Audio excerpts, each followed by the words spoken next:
আজকের বাজার দরে আপনার 22 ক্যারেট যে স্বর্ণটা আছে এই স্বর্ণের 1 গ্রামের দাম হলো আপনার 13,284 টাকা। আর 21 ক্যারেট যে স্বর্ণটা এটা 12,680 টাকা। 18 ক্যারেটের স্বর্ণটার দাম হলো 10,869 টাকা। আর ট্রেডিশনাল গোল্ড যেটা সর্বনিম্ন যে দাম এটা হলো 8,959 টাকা। সর্বনিম্নর হিসাবটা আমি আপনাদের কাছে দিই। যেহেতু এখানে 7.5 বুড়ির কথা বলা হয় ইসলামী শরীয়তে, কত বুড়ির কথা? 7.5 বুড়ি। 7.5 বুড়িকে যদি আপনারা গ্রামে কনভার্ট করেন তাইলে হয় 87.48 গ্রাম। 7.5 বুড়ির স্বর্ণের যে গ্রাম বর্তমান বাজার দরে আপনার যদি ট্রেডিশনাল যে গোল্ড সর্বনিম্ন যে স্বর্ণটা এই স্বর্ণটা আপনার প্রতি গ্রামের মূল্য 8,969 টাকা। তাইলে আপনার 7.5 বুড়ি স্বর্ণের দাম বর্তমান বাজারে আছে 7,83,733 টাকা প্লাস কিছু সামথিং আছে। তার মানে 7.5 বুড়ি স্বর্ণের দাম বর্তমান বাজারে আছে কত? 7,83,733 টাকা। এখন আপনি যদি স্বর্ণের দামে ধরেন 7.5 বুড়ি স্বর্ণে আপনি ধরেন আমি জাকাত দেব এই বছর আমার স্বর্ণের উপরে হিসাব করে, কারণ এই 7,83,733 টাকা স্বর্ণ কয়জনের ঘরে আছে? আছে? নাই। এখন এই হিসাব যদি আপনি যদি স্বর্ণের হিসাবটা করেন, এই স্বর্ণের হিসাব করলে অনেকের উপর জাকাত ফরজ হবে না, ফরজটা হবে না। এজন্য মুফাসসিরিনে কেরাম বলেন যেহেতু স্বর্ণের দাম আর রূপের দাম এখন অনেক ডিস্টেন্স হয়ে গিয়েছে, ডিফারেন্স হয়ে গিয়েছে, তোমরা রূপের দামে রূপার দামে তোমরা জাকাত দিবা, স্বর্ণের দামে নয়। এখন রূপার হিসাবটা যদি আমরা করি তাইলে এখানে অনেকের উপরে জাকাত ফরজ হবে। আমি রূপার হিসাবটা দিচ্ছি। আচ্ছা যাই আগে বলে নেই যে 7,83,733 টাকা কারো যদি থাকে প্রতি শতকে, মানে আপনার পুরা সম্পদের 2.5% আপনার জাকাত হবে। 100% লাখে 2.5 মানে লাখে কত? 2.5% আপনার জাকাত দিতে হবে। আপনার কারো কাছে যদি 7.5 ভরি স্বর্ণ থাকে এই লোকের যে সম্পদ এখান থেকে জাকাত দিতে হবে 19,593 টাকা জাকাত হবে। যেহেতু আমাদের কাছে অনেকের কাছে এত পরিমাণ সম্পদ নাই আর এই পরিমাণ স্বর্ণও নাই, এটা বাদ দিলাম। এটা আমরা কি দিলাম?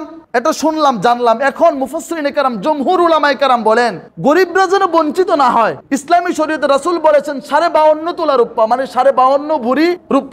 তাহলে 52.5 ভরি রূপকে যদি আমরা গ্রামে কনভার্ট করি তাহলে হয় 612.36 গ্রাম। আপনার এটাকে যদি আমরা টাকায় কনভার্ট করি আপনার 136 টাকা। প্রতি গ্রামের দাম কত? 136 টাকা। 136 টাকাকে যদি আমরা 612.36 গ্রাম দিয়ে গুণ দেই তাহলে আমাদের ফলাফল দাঁড়ায় 83,280 টাকা। কত টাকা? মানে 52.5 তোলা রূপ্য, 52.5 ভরি রূপার দাম আজকের বাজারের দাম হলো 83,280 টাকা। 83,280 টাকা। মুফাসসিরিনে কেরাম বলেন স্বর্ণের দাম যেহেতু অনেক বেশি, আচ্ছা কই 7,83,733 টাকা আর কই 83,280 টাকা, কত ব্যবধান? এখন মুফাসসিরিনে কেরাম বলেন গরিবরা যেন বঞ্চিত না হয় তোমার সম্পদ থেকে, এজন্য হিসাব করতে হবে রূপার। কিসের হিসাব? রূপের হিসাব। এজন্য মুফাসসিরিনে কেরাম বলেন কারো কাছে যদি খেয়ে পড়ে, মনে করেন আপনি গত রমাদানে আপনি জাকাত দিয়েছেন, এখন এই রমজান আসছে, মানে জাকাত তো 1 বছর পরে পরে জাকাত হয়। এখন আপনার হিসাবটা এমন হলো যে আপনি গত রমাদানে আপনি জাকাত দিলেন, জাকাত দেওয়ার পরে গত রমাদানে আপনার 83,000 ছিল, গত রমাদানে আরো কম ছিল, হিসাবটা আমার মনে নেই, আরো কম ছিল রূপের দামটা। তো এখন আস্তে আস্তে আপনার ধরেন গত রমাদানের 5 মাস পরে এসে আপনার ঘরের অ্যাকাউন্ট একবারে খালি হয়ে গেছে, আপনার কাছে তেমন কোনো টাকা নাই। আবার 2 মাস পরে আপনার কাছে টাকা অনেক বেশি হয়ে গেছে। মানে মানুষের টাকা কি ব্যবসা বাণিজ্য কি প্রতি বছর সমান থাকে নাকি? বারে কমে, বারেও আবার কখনো কমে, এমন হয়। মুফাসসিরিনে কেরাম বলেন বারে কমে যাই হোক, বছর শেষে যেমন এই রমাদান আসার পরে যদি আপনার কাছে 83,000 টাকা থাকে হ্যান্ড ক্যাশ, কত হাজার? 83,000 টাকা যদি থাকে, 83,280 টাকা যদি এখানে কারো কাছে থাকে, যে 1 বছর গত রমাদানের পর থেকে এখন পর্যন্ত আমার ঘরে অথবা আমার ব্যাংকে আমার নামে অ্যাকাউন্ট করা আছে, এই অ্যাকাউন্টে আমার নামে জনতা ব্যাংকে, সোনালী ব্যাংকে, রাজবাংলা ব্যাংকে, কৃষি ব্যাংকে 2 লাখ টাকা এখনো আছে, এটা 1 বছর যাবত চলমান, অথবা 1 লাখ টাকাই আমার কাছে আছে। 1 লাখ টাকা না, 83,280 টাকা যদি কারো কাছে থাকে 1 বছর, তাহলে তার উপরে জাকাত ফরজ ফরজ ফরজ। সে যদি জাকাত না দেয় তাহলে তার ফরজ তরক করার গুনাহ হবে। এখন আমরা শুধু ফেতরা নিয়ে খুঁজি, যারা ফেতর সম্পর্কে জিজ্ঞেস করেন আলহামদুলিল্লাহ ওয়েলকাম, কিন্তু ভাই আপনার কাছে তো 2 লাখ টাকা 1,000 টাকা নোটগুলো গুনে ধরে লাইছে, একটু চিন্তাও করে না আমি জাকাত সম্পর্কে একটা সুন্দর একটা বিশ্লেষণ আমি নিই, একটা ব্যাখ্যা নেই, একটু জানতেও চেষ্টা করে না, তাহলে কি বুঝলেন? এখানে যারা আছেন 1 বছর আপনাদের ঘরে যদি 83,280 টাকা যদি থাকে আপনার উপরে জাকাত কি ভাই? ফরজ। আর 83,280 টাকার জাকাত হয় 2,082 টাকা। কত হাজার? 2,000।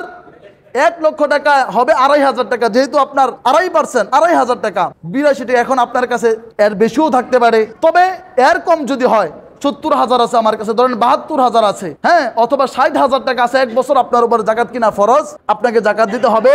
তবে এর উপরে যত হয় এটা হিসাব করে আপনাকে কষে কষে হিসাব করে আপনাকে জাকাত দিতে হবে। কি দিতে হবে ভাই? জাকাত দিতে হবে। জাকাত দিবেন তো ইনশাল্লাহ? এখন তো আমার মনে হয় কারো আর বোঝার কোনো বাকি নাই, বাকি আছে? আপনার উপরে জাকাত ফরজ কি ফরজ না এমন কোন মেয়ে আছে যার কাছে 82,000 টাকার স্বর্ণও নাই? আমার তো মনে হয় যে নাই। যে এই লোক, এই মহিলার কাছে এখন তো 1 ভরি স্বর্ণের দাম কোথায় গিয়ে দাঁড়িয়েছে? লাখের উপরে স্বর্ণের দাম, মাঝখানে তো আরো বেশি হয়েছিল, 1.5 লাখের উপরে চলে গিয়েছিল। তার মানে 1 ভরি স্বর্ণ যে মেয়ের কাছে থাকে এদের উপরও জাকাত কি ফরজ। আমার মা বোনেরা, আপনার জাকাত, আপনার স্বর্ণটা আপনার। আমি আপনাকে বলছি, আপনি আপনার স্বামীকে বলবেন, আমি যে গহনাটা পড়ছি এই গহনার জাকাত দাও। আমার হাতের যে বালা, আমার কানের ফুল, আমার নাকের দুল, আমার গলার মালা, এই সবগুলোর জাকাত তোমাকে ইঞ্চি ইঞ্চি করে দিতে হবে। যদি না দাও তাহলে প্রত্যেকটা স্বর্ণ কিয়ামতের দিন সাপ হয়ে তোমাকে ধ্বংসন করতে থাকবে। নাউজুবিল্লাহ পড়ে।